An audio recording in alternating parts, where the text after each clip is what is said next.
Remember when I mentioned about, how it's always raining and how do you do laundry when it's always raining? Well, there are ways that you can kind of work around that. Check this out. My wife is so smart.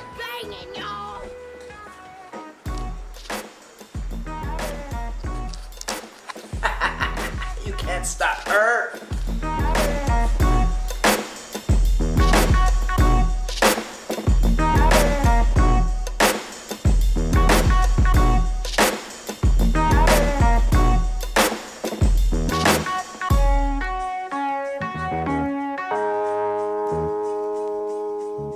So some of the projects that we get to be involved with down here is something like this. This is a construction project that we're helping with the Cubans. So here's the idea, right?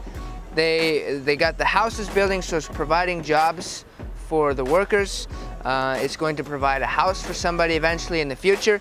And then in the sale of the property, whatever profit comes from that then gets rolled back into future projects for the Cubans, and then it just kind of spurs out down there. So this is how this microfinancing stuff kind of works.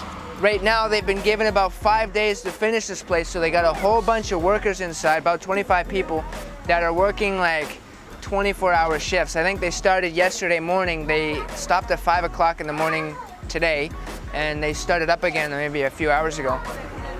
Buying property in Cuba, right now the law says that Canadians and Americans and foreigners, anyone who's not Cuban, can't actually buy property.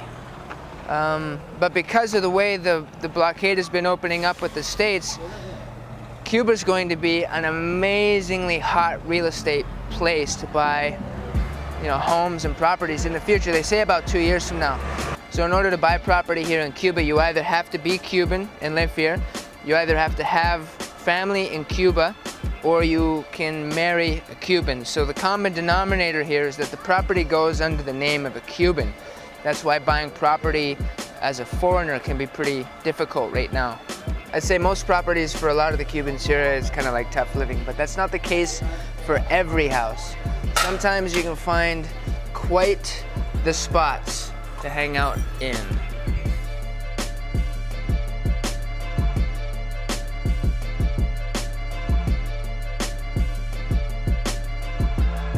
What's really cool about these projects is not only is it providing jobs during the construction phase, but when the house gets sold, that money gets put back into other projects, starting more businesses, feeding more people, providing more jobs, etc. So here's the cool opportunity for you. This house that I'm showing you right now is actually for sale. It's done, it's ready to go, it's on the market, and we're looking for buyers. Now here's what I want to paint the picture for you, okay? You're gonna get into the real estate market potentially 2 years earlier than everybody else. So hey, you want to turn it into a rental property?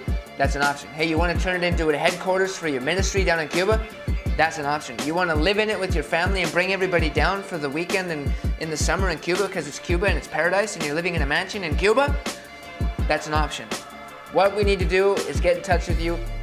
Because I've married a Cuban here, there's ways we can work this out together so that it actually becomes something you can enjoy. It's yours and you're gonna absolutely love it. So keep in tune, get in touch with me, and we'll take it from there. And you can not only have an amazing house in an amazing country with an amazing climate and scenery, and it's like going back in time 50 years. Really, it's an experience that you've never had if you've ever been to Cuba. It's like going back in time 50 years. You can have all that, but also you're gonna be changing lives. You're gonna be feeding people. You're gonna be starting jobs all in the future, because this is just the beginning. This is just adding to the momentum of the amazing things that's happening in Cuba this year and in the years to come with CEO.